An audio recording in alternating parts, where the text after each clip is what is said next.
I'm Dr. Michelle Daff, host of The Dr. Daff Show, where life-changing conversations happen. I think femininity is whatever you make On it. my show, I interview some of the most influential women who share their I trials, used to shoot drugs in 1989.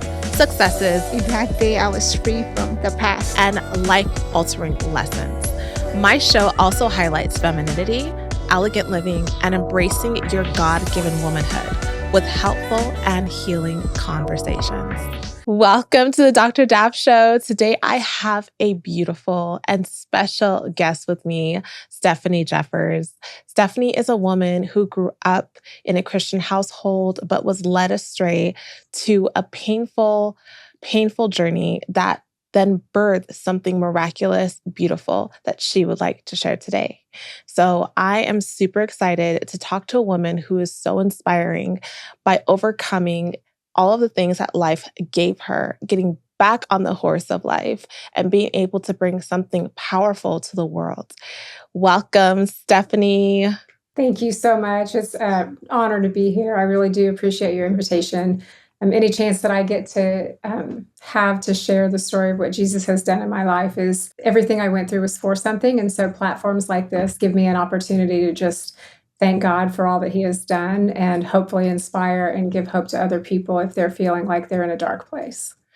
That is wonderful. On my channel, I do have a lot of women who come from various backgrounds who have experienced what we would consider to be trauma. Lots of trauma stemming from childhood that are impacting them today in terms of being able to live the life that God created for them. Many of them feel like they don't have a purpose or they can't overcome the wounds and the betrayal of people in their lives that have hurt them. So I know that you had a very sort of interesting childhood. Can you just talk a little bit about how you grew up? Because I do think it's a little bit unique. Yeah, so I grew up in a Christian home. My parents were together until I was 15. And so it looked from the outside to be a beautiful, very normal, loving household.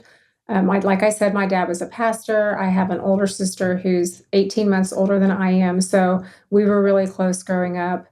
I had a really sweet gift from God of feeling very loved by Jesus from a very early age. And it wasn't religion, even though I was raised in the church and I was raised to understand who God was and was taught scripture and went to Sunday school, all of that.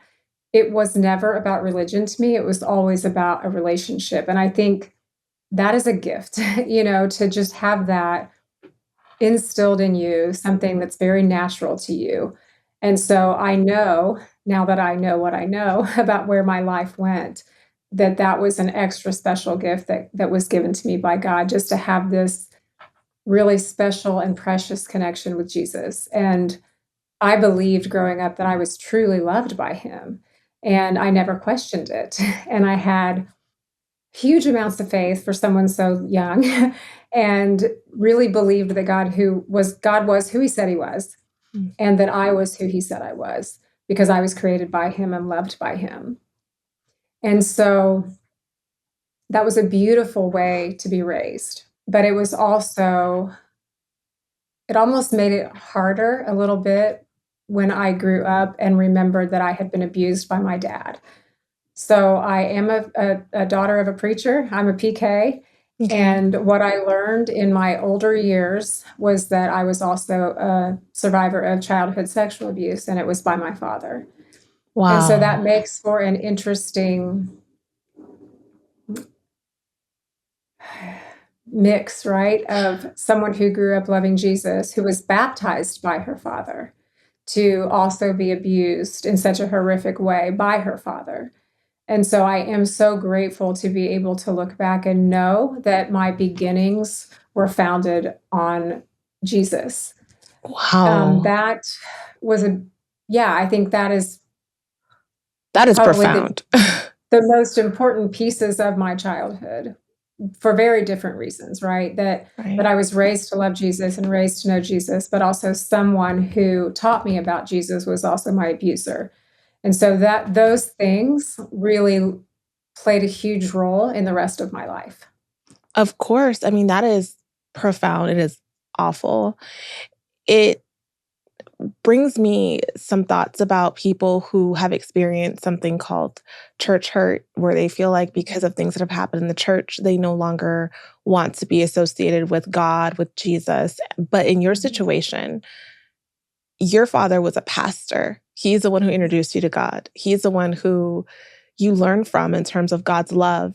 And on top of that, being your father, he was your source, your definition of that fatherly love that we think of when we think of God. And for that same person to abuse you in such a horrific way, I can't imagine as a child how confusing that was as to how you then saw yourself and how you then saw God. If your father could do this to you, who you see and you know and you thought loved you, then what is your Father in heaven capable of doing to you, right? Because you can't see him.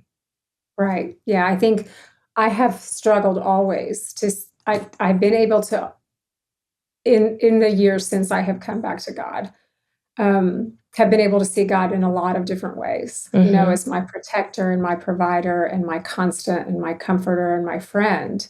Right. But it's only probably been within the last year that I've been able to call him Father. Wow. Your story, as awful as it is so unfortunately common. There are so many young women who have been abused sexually by their own fathers. And there's so much confusion growing up after experiencing something like that in terms of love, in terms of their body, even in terms of like sexual behaviors that some of these young women are doing to themselves in terms of like masturbating and porn, where it's like, yes, they were abused by this person, but in some twisted way in their mind, they feel awful thinking that maybe it was their fault, or, they kind of enjoyed some attention from their father, or, something that's supposed to make you feel disgusted is now the source of your arousal, right? And so it's like all of these confusing things could make a person hate themselves, hate their body, feel disgusted with themselves, right? How have you, or how did you at that age overcome any of those types of feelings? Or was it something that you masked and maybe sourced into other areas of your life? So I did not come to terms with it at all at the time. And I think that I handled it in a way that what I have learned doing the work that I do, that is actually very common for women who have been sexually abused by someone in childhood. And so I was promiscuous. My parents my dad left when I was 15. And after that happened, I became very rebellious and very promiscuous. I got involved in drinking and smoking pot and hanging out with my friends and doing all the things that preachers' kids should not do. Right. And that is where I felt like I was getting some control and power back. And so in my youth, I think I responded to the abuse by completely shutting down, because I blocked every memory out of it that I had was gone. I mean, that was blocked out of my mind until I was an adult, until not that long ago, probably just several years, maybe 3 or 4 years ago. So I think in my youth, that's how I responded. In my grown-up life, I responded by going into the sex industry. And, walking into that was a result of a lot of other things that I knew about, right? So there was abuse and there was loss. There was a loss of a child. There was, this on top of this, on top of this, a lot of grief, a lot of things that I believed at the time led me into the sex industry, where I thought I could walk in and control my body and control men and profit off of it and hide in the darkness. And Jesus couldn't find me there and nobody could find me there. And I know now that all of those behaviors that led to that and what led me into the clubs foundationally came from that abuse. So there were other things that happened in between my childhood abuse and when I as a grown woman walked into a strip club. Okay. But I know now that there are a lot of things that happen to women who have experienced that kind of abuse. And a lot of us end up in the sex industry. Yes, it's very, very common. Question in terms of your childhood with the abuse, was your mother ever aware of this She was abuse? not. She was not. Yeah. Okay. So truly, what I have learned of Jesus has come from my mom. Okay. And how I have experienced unconditional love, I Mhm. learned from my mom. And so everything that I know to be true about God and having a relationship with Jesus, about forgiveness and acceptance and unconditional love, I learned from my mom. And so I was also the peacekeeper in our family. And Okay. I was the light. My mom used to call me her sunshine girl. And so there was no way I would have told her, there's no way I would have disrupted the family. So she knows now, and she Right. believes me, and she supports me, and she stands by me. But Mhm. nobody knew then. Wow. I can only imagine other people that could have happened with and just all the different things that had probably gone on with him. Now, growing up in terms of your childhood, when that happened, did you just decide that you were not going to believe in Jesus anymore? Or what happened after the abuse at 15 from that point to you going into the strip club?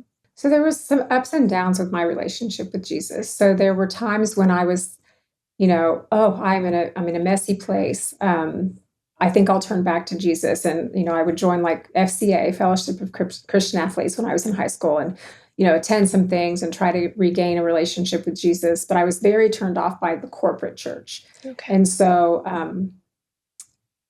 I think that there was no following Jesus, but there was me trying to connect with Jesus. But there was so much undealt with trauma and pain and sin that I just couldn't get back to feeling the way that I felt when I was little.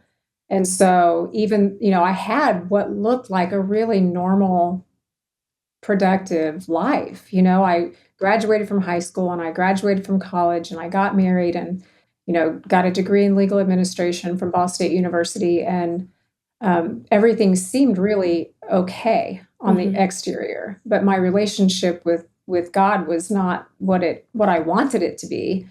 And I wasn't really sure how to get back there.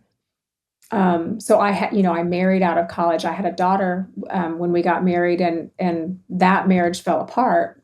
And there was just some more abuse that happened after that marriage ended, and losing a baby while I was 16 weeks pregnant that came later too. And so there was just so much loss and grief. And in my entire life, family was so important, and alls I ever really tried to do was put my family back together. And I was doing it really poorly, because I didn't have, I had the knowledge of this thing that I had with Jesus when I was little, and that I wanted to be a Christian and would have professed that I was a Christian. I was, but I wasn't following Jesus, right? There was so much more that I was longing for that I couldn't have found it and put my family back together. Did you feel like you were at any point responsible for the family breaking up? Because I know that you did talk about becoming pregnant when you were 15. Yeah, so there were two pregnancies that I had. That one, when I was 15, I was pregnant and got an abortion. And then later in life, I got pregnant and then lost that child when I was pregnant.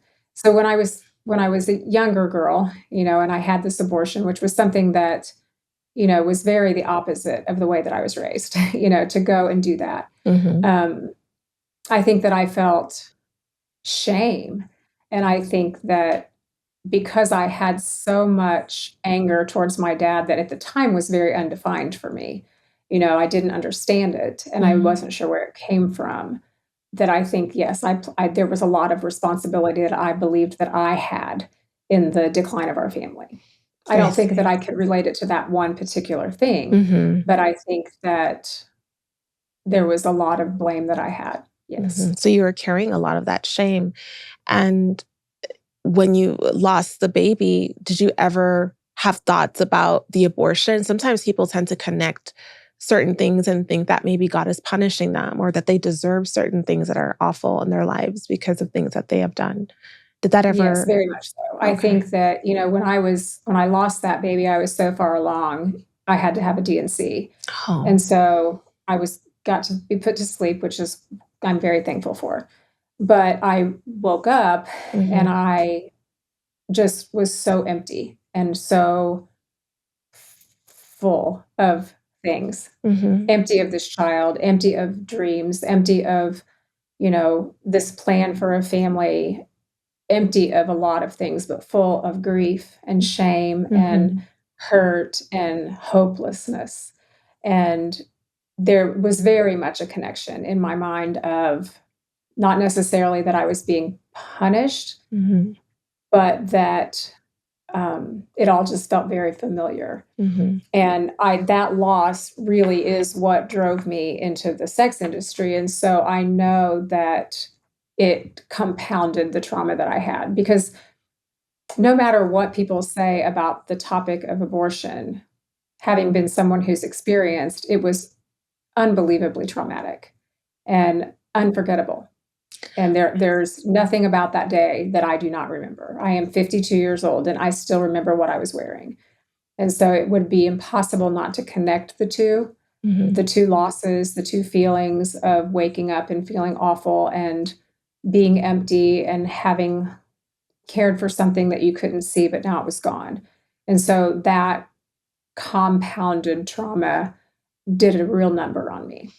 Yes, I think that sometimes people who are young and they hear these things and they think abortion is something that's just so simple. I've never met a single woman who's had an abortion who is not pained by it. Some of them have been traumatized by it. It is something that follows them forever Mhm. until they're able to have a relationship with Jesus and understand the forgiveness that he offers. But Yeah. even still with that, it stays with you. And Yes, it does. it's not to be taken lightly. So it seems like you've had this theme of family, right? Like your family being broken apart, having an abortion, having a marriage and a baby, but then the marriage falling apart, losing a child. It's like you wanted family so badly. And yet every time you had some sense of family kept kind of slipping from your fingertips. And that I feel was maybe the enemy just trying to stop you from being able to find fulfillment in the things that, God was giving you. How did you end up in the strip club? Were you looking for a sense of family or a sense of belonging, or how did that even happen? Ugh, it's so strange. So the enemy has such a way, right, Mhm.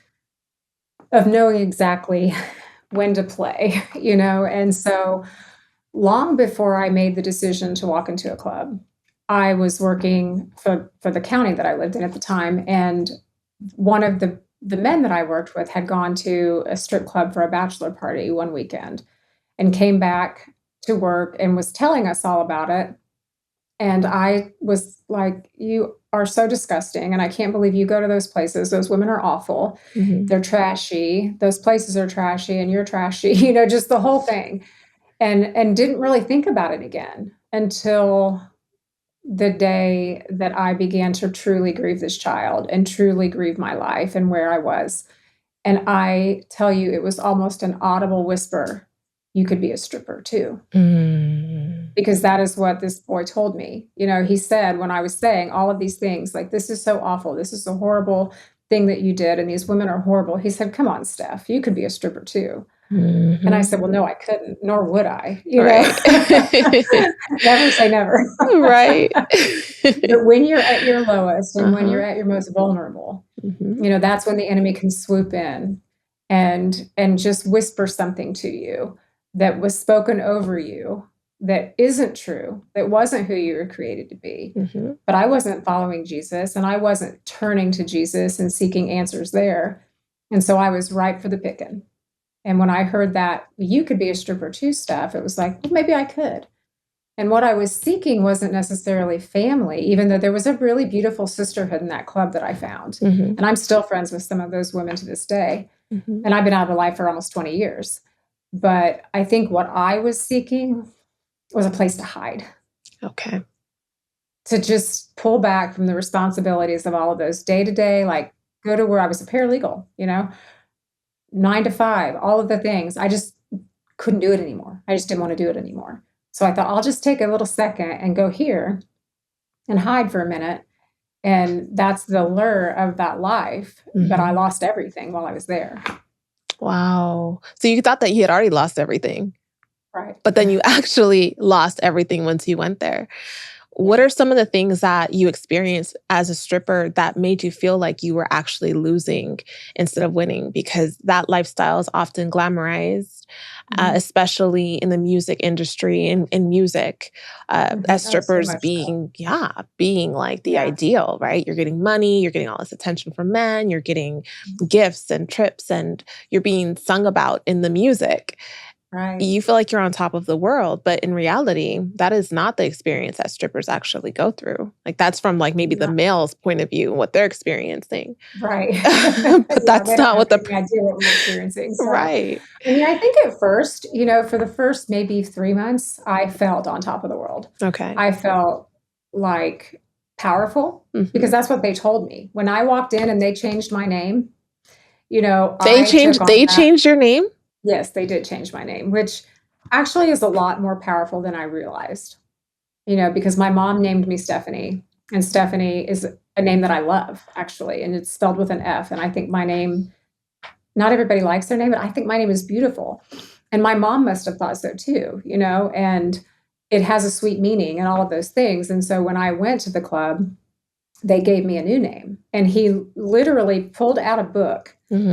And because he's like, what's your stage name? And I said, I don't know what you're talking about. I've never been in a club before. And he said, we'll find one for you. And he went through this book of all of the women that had gone before and found a name that was no longer there. We have a this, we have a that. This girl quit. How about Carmen?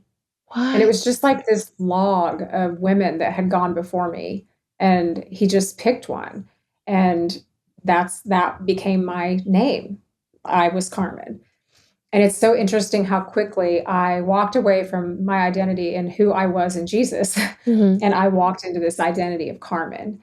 And so for the first few months, I was powerful. I bought into everything they told me when I walked into that club. You get the power. You call the shots. We protect you. We take care of you. And all of those things were lies. Because no matter how much money I made, and I made a lot, I was not in control. And they did not protect me. And, every single day was a sacrifice of myself. And so it just came with a price, and so, yeah, I banked, but I lost my daughter, my house went into foreclosure because even though I was making so much money, I wasn't paying bills, which is ridiculous. But I lost my house and I had to get a different car, and my daughter had to go live with her dad because I was not making a life for her. But I lost who I was. Like, it's like selling a piece of yourself, $1, $20, $100 at a time. And till you're just the walking dead. And that's what I felt like. Yeah. So I don't think, we think that it's so glamorous and we think that we have so much control and we think that it's worth it. It's not worth it at all. To lose everything, to lose your sense of self. I mean, that led into prostitution. That led into drugs. Things that I never would have thought that I would have done, I did. And it's amazing to me that God has done what he's done with my life, because I did not believe that there was hope for a future. I truly believed there was one night in particular, and I was wearing red, and I had a lot of people coming to my stage, and I thought, and I still remember it, like, I am good at this, and this must be who I was created to be. Okay. And so I will work this stage and I will make this money because this is where I fit. This is where I belong. And I really believed that. And I lived like I believed that, because I didn't think that there was reason to dream anymore. There was no family to put back together. I had lost everything. And there was a relief in that, because before that, I had expectations for my life. My family had expectations for me in my life, like good ones. Like, they were proud of me. There were things that they thought I could do.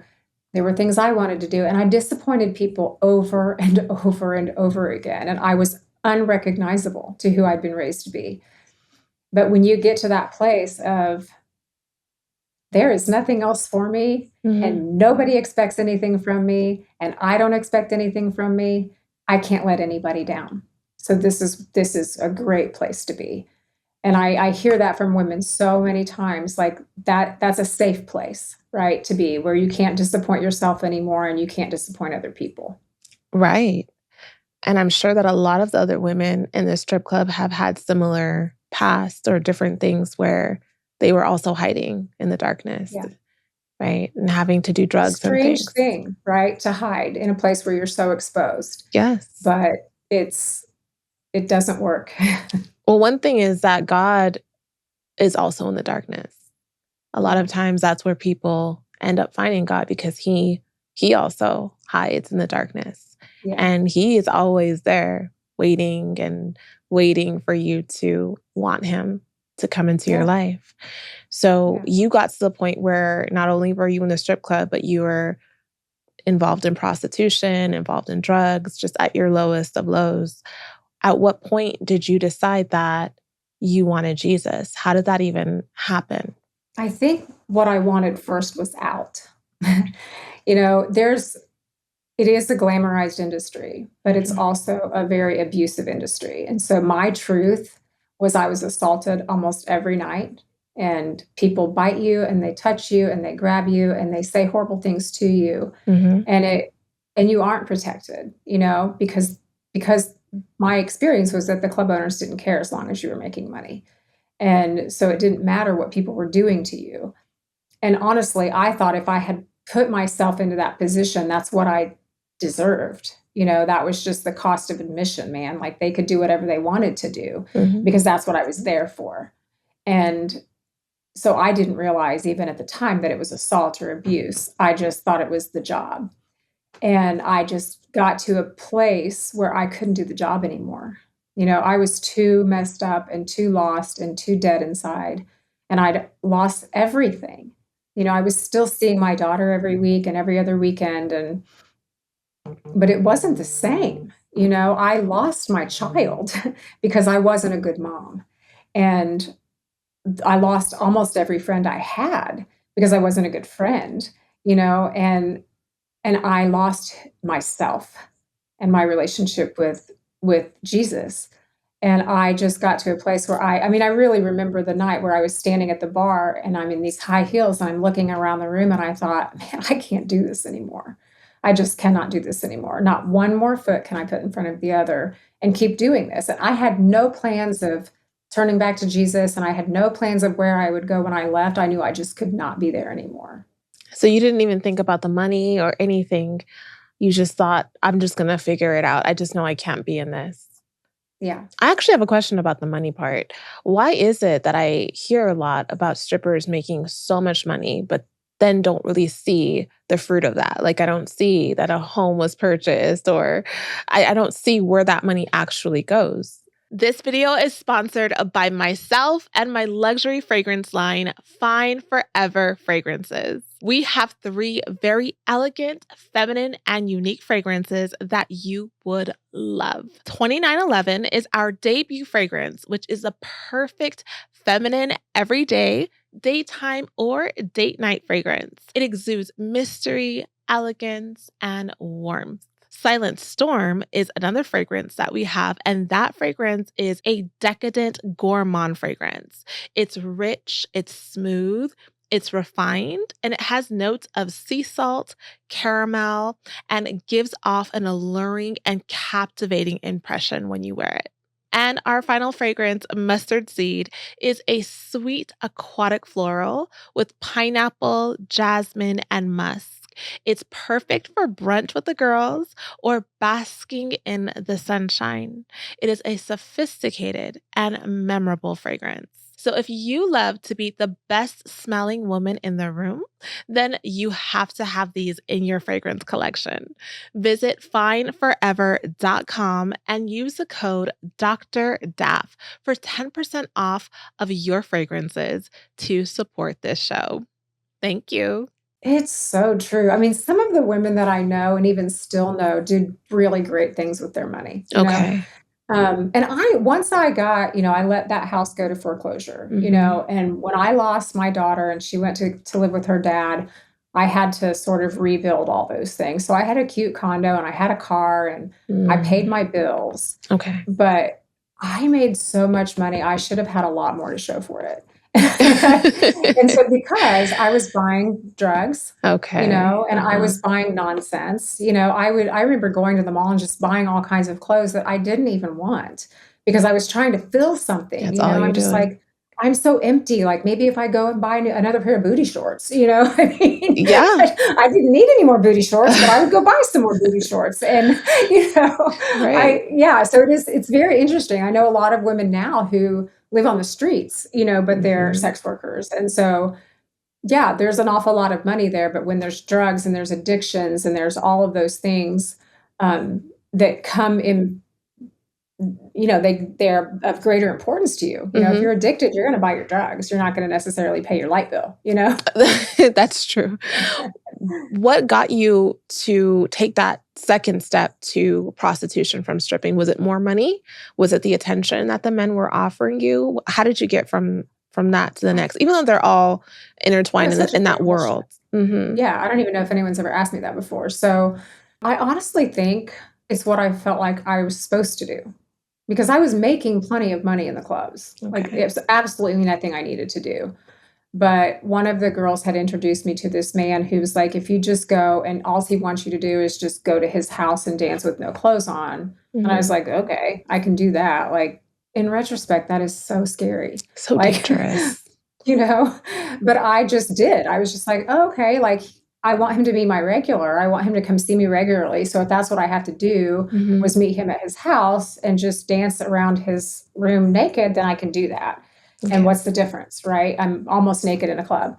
And so the thing about, there's such a desensitization, isn't there, to sin and to all of those things that, whereas before I didn't even want to watch nudity on television, like you do become desensitized to things until you end up in a club sitting around with nothing on and you're talking to people and dancing for people. And so that next step of going into someone's house and dancing with nothing on didn't really seem like such a huge leap.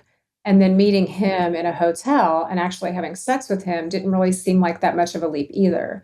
Because even though I never thought I would end up there, that is where I was. And so I just became hard to it. And it's such a great question though. I think I just thought that was just what the next step was.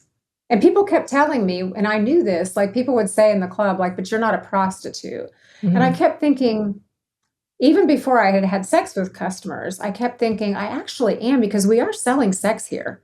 That's what we're doing in this club, is selling sex. So I had already in my mind realized that I had to be a prostitute if I was dancing in a club because I was selling sex. So actually going and doing it didn't seem like that big a deal. Oh, I see. I mean, but it was a huge deal.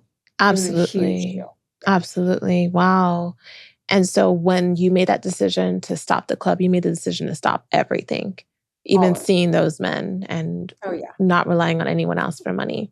So then at what point did Jesus come back into your life? Because you did mention how you were stuffing all these things in you, trying to have some fulfillment with the clothes and all of the different drugs and things that you were doing, things that are very difficult to stop doing. But I was listening to my pastor on Easter, and he talked about how when we do that, it's like God has like a special like carving within us that's shaped like a cross, and nothing can fit into that space unless it's him. So no matter what we stuff in there, we'll never be satisfied or fulfilled. We'll always be looking for the next thing that we think is going to make us happy. Until we come to him, we'll never find that fulfillment, because he is the one that gives us that. And it seemed like you recognized that, but maybe not in that way, and somehow found your way back. Yes, I don't think I could have articulated it like that at the time, but I knew that when I left there, I had to go somewhere. I tried everything else. And, my mom, like I said, was the person who looked like Jesus the most to me. And she was really big into, she still is, it's been a million years, but she was in BSF, so Bible Study Fellowship. Okay. And I was not ready to do any kind of church. Like there was no way my ex-prostitute self, reeking of cigarettes, not even knowing how to dress, like I wasn't going out to the clubs, Right. was going to step foot in a church. Mm-hmm. But for some reason, I decided that BSF would be a good place to go because it was all women. You know, there weren't going to be men there. And my mom had done it and she trusted it. And she said, Steph, why don't you just give BSF a try? There's one in your area. And so I did.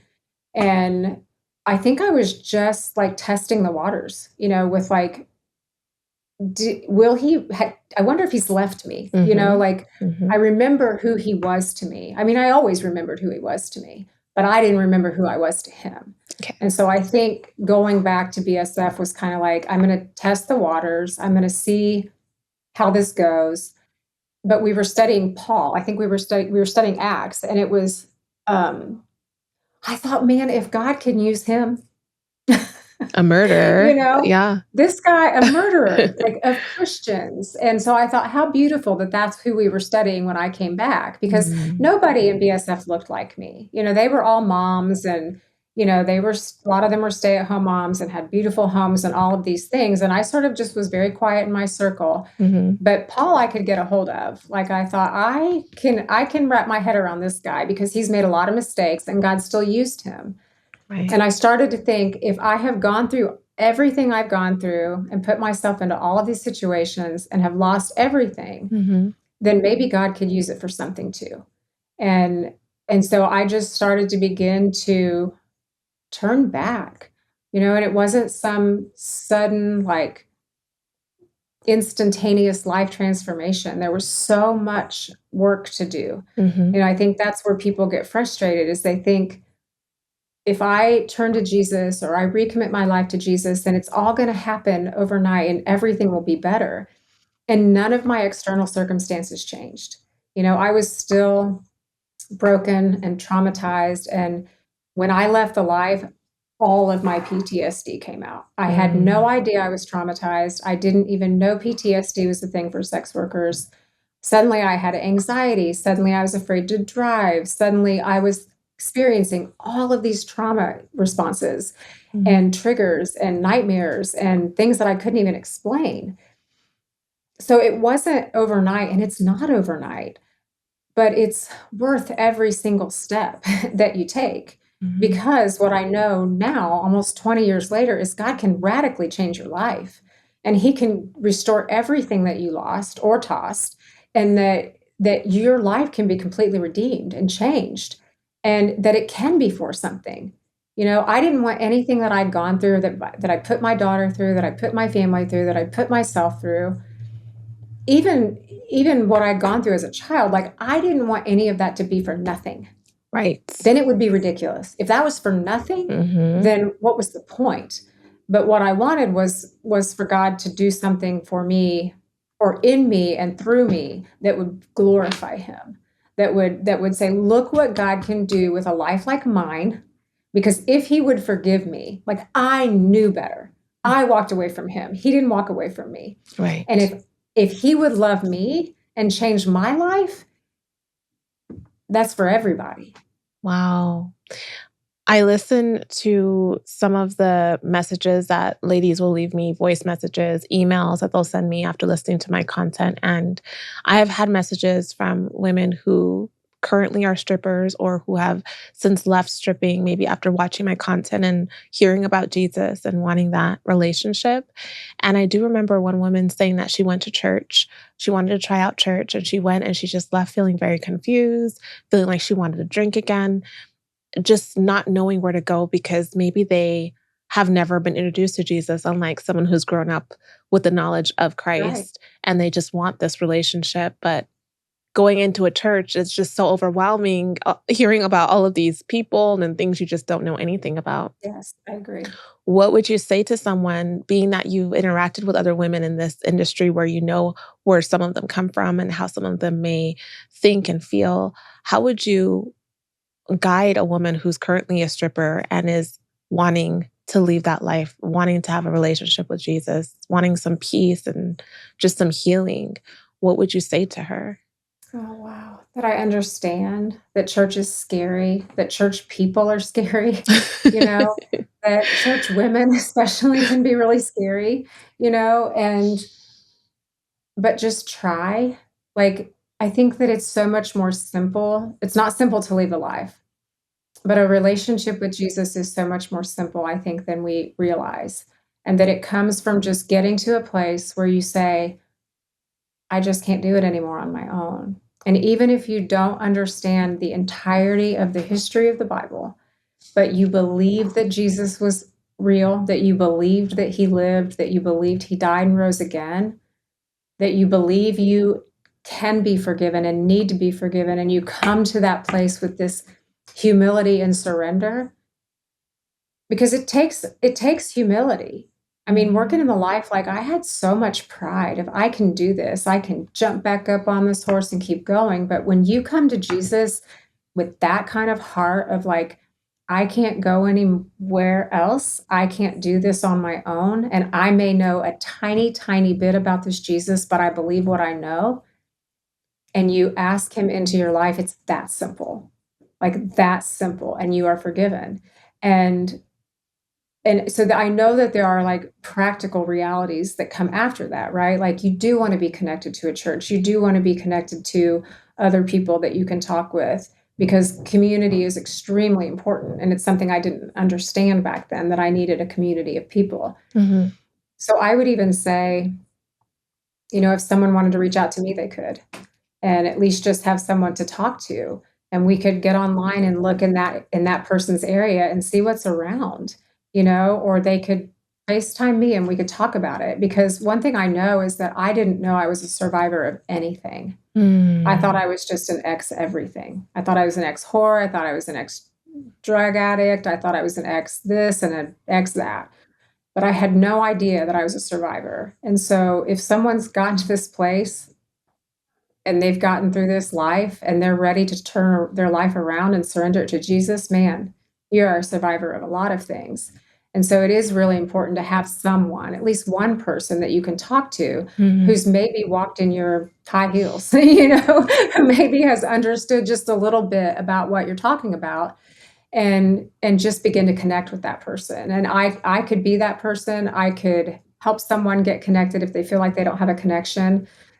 But if they do decide to try a church, just be patient, pray before you go. It's so simple to have Jesus into your heart. Like, you just ask that question and he's there. But you do want to know more about Jesus, because it's not just about the salvation, it's about the freedom and fulfillment that we can have for the rest of our lives. And that doesn't mean my life is easy. It doesn't mean I haven't experienced loss and grief and horrible things, because, man, let me tell you, the last couple of years have been really hard. So life can still be hard, but I am freer than I've ever been.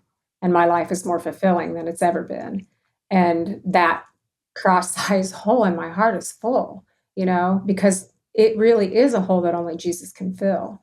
And so just try to walk in a church, or give me shoot me an email, and we'll set something up, and we'll chat about it, because there's no greater love than Jesus. And it's for everybody. That beautiful, sweet love and forgiveness is for everybody. And it's life-changing. It is the only thing that has changed my life. I mean, I could have changed all of the things, but I would not be who I am today without the life transformation of Jesus Christ. Period. That is so kind of you to offer that. And you're absolutely right. Jesus died for everyone. His love is for everyone. That is literally why he came and died and rose again, was to free you of everything that you're experiencing, because this world is evil and life is hard. And we need help. We need someone to come and save us. And there's no better, greater love. There's no experience that you'll ever be able to even say resembles the love of Christ. It's just different than anything else you've ever experienced. And you won't know it until you simply, like Stefanie said, just ask him to come into your heart. And I do have one last question for you, Stefanie. How were you able to forgive your father for what he did?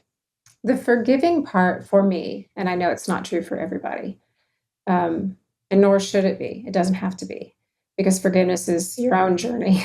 The forgiving part was easier for me than the forgetting part. Okay. And so,